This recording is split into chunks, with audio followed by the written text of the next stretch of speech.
Good afternoon, and thanks for joining us Across the Fence. I'm Fran Stoddard. For many Vermonters, recycling is nothing new. Even before there were laws, people found ways to reduce, reuse, and recycle. Now recycling is the law, and the law is expanding to include food scraps. So this afternoon, we're going to learn about reducing food waste and how to turn it into compost. Joining me are two guests. Anne Bajor is with the Waste Management and Prevention Division of the Agency of Natural Resources. And alongside Anne is Cassandra Hemingway. Cassandra is the Outreach Manager for the Central Vermont Solid Waste Management District. Thank you both for coming in. And well, there's a lot of spring cleaning this time of year, and certainly part of that is recycling. And give us a baseline. I was rather shocked when I found out how much food waste there is in Vermont and everywhere, really. Yeah, it's a problem both in Vermont and nationally too. It's actually really excessive. Estimates show that between 30 to 40% of food grown in the U.S. is wasted, never making it from the farm to someone's fork or their belly. So what does that actually represent?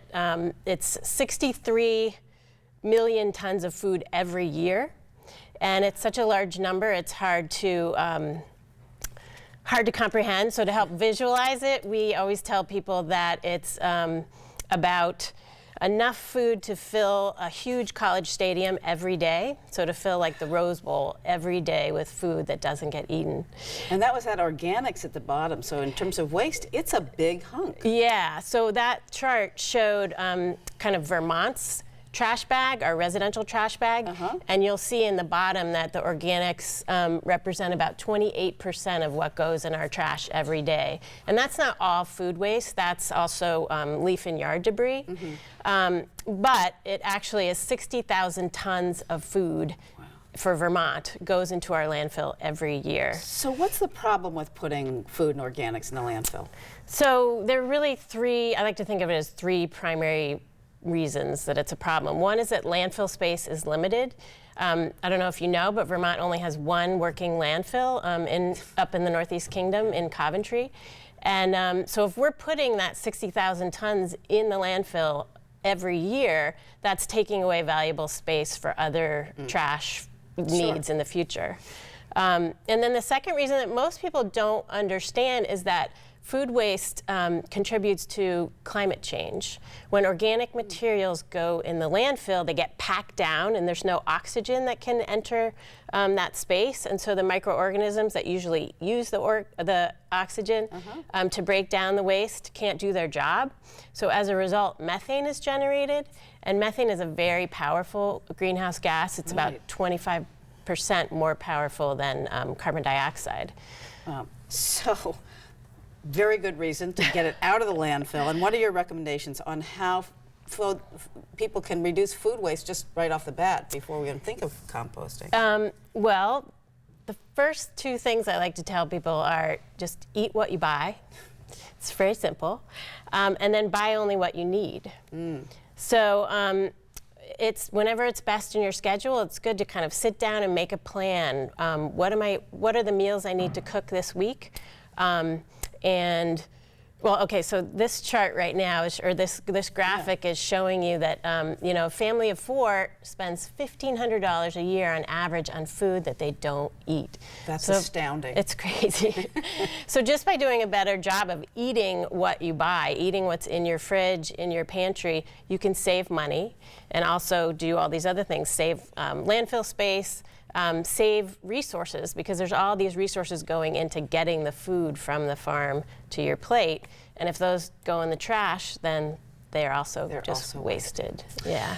So Cassandra, what should viewers do with the inevitable? There's some food scraps, even if they do leftovers and they're eating that. What do we do with our food scraps? There's a variety of options. I'd like to suggest that the first thing to do is think about your food waste as a resource.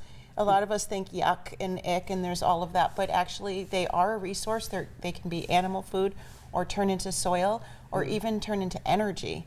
So that said, on a practical level, people can actually drop off food scraps at every transfer station in the state at this point. And at some of them there's a fee, but it's just like you pay a fee for recycling or trash. There's also other drop-off sites at some of the commercial composting facilities will accept food scraps, typically for no fee. And of course, they can compost in their backyard.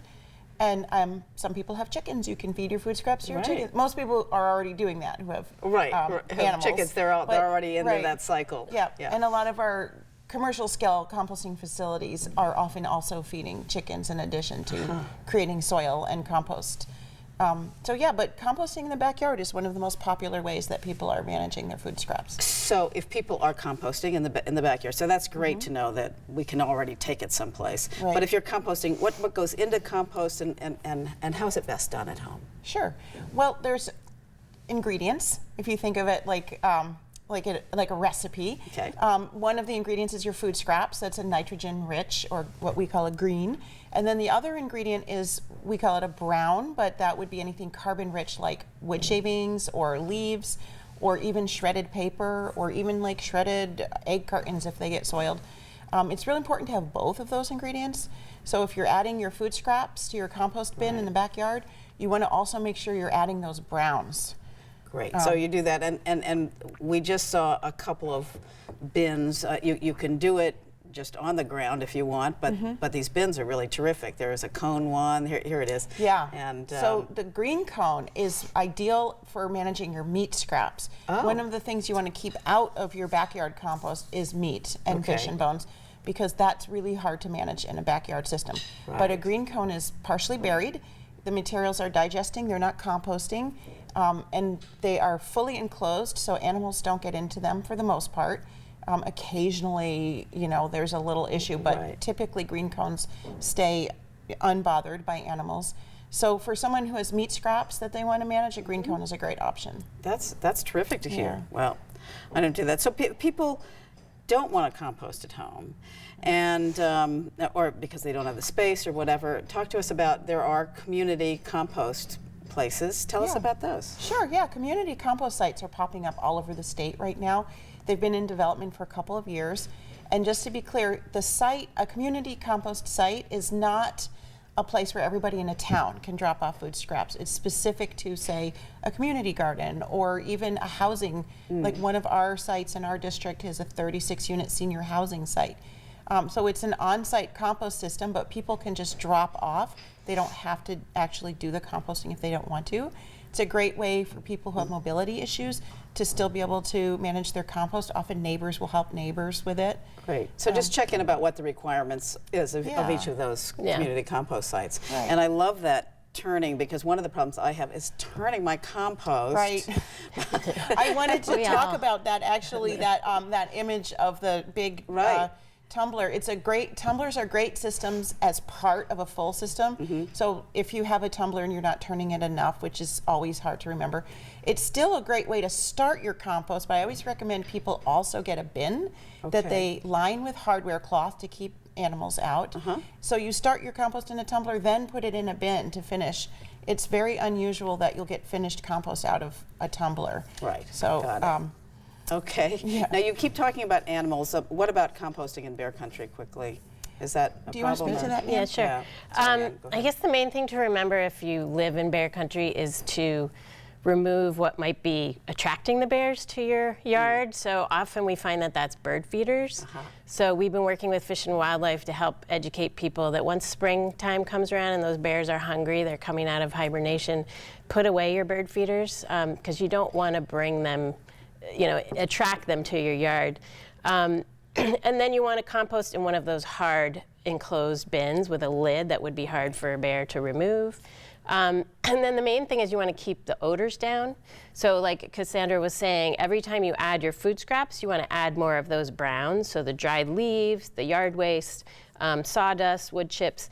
And Important for odor too. Yeah, mix it all up, but make sure that you're keeping a layer of those browns on top, because that'll keep the odor down. Right. And then just one more thing to remember: you don't have to compost meat and bones, and because that also could bring the critters to your house. So you can put those in the trash. That's okay. The universal recycling law allows you to do that. Okay. Yeah. And transfer stations, where do they take food scraps? Where do they go? So we have now 13 certified organic facilities in Vermont, and they're all over the state, actually, from as far as St. Albans and Linden down to Bennington and Brattleboro. So it hopefully is more convenient for transfer stations to bring their food scraps to those sites, or people to. And then finally, we're almost out of time, but this turns into wonderful compost. So you can get it and use it for your garden and everything else. So you can get it from these transfer stations and other places. Yep, and you can spread it on your yard. You can share it with your friends. Fabulous. So I'm going to give you some resources for more information about composting. You want to check your the website on your screen. It's 802recycles.com. Great site there. It has composting and recycling information for every city and town in the state. So again, 802recycles.com. I want to thank Anne Beaujour. Thank you. And Cassandra Hemingway. Can I also say vtrecycles.com will also give you lots of information on composting and other resources too. Awesome, Ann. Thank you so much. And thank you for joining us across the fence. I'm Fran Stoddard.